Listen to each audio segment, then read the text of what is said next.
Tumaas pa ang remittance o padalang pera ng mga OFW.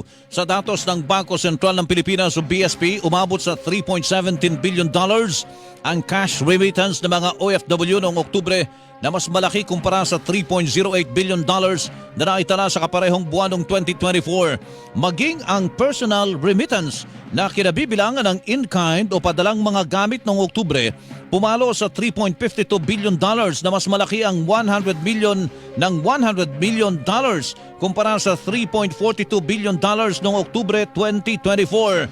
Sa unang 10 buwan ng taon, umabot na sa $29.2 billion ang cash remittance habang umakyat naman sa $32.49 billion ang personal remittances sa parehong panahon ngayong taon. Ayon sa BSP, ang Amerika pa rin ang nangunguna sa mga bansang pinagmumulan ng OFW remittance habang pangalawa ang Singapore at pangatlo ang Saudi Arabia.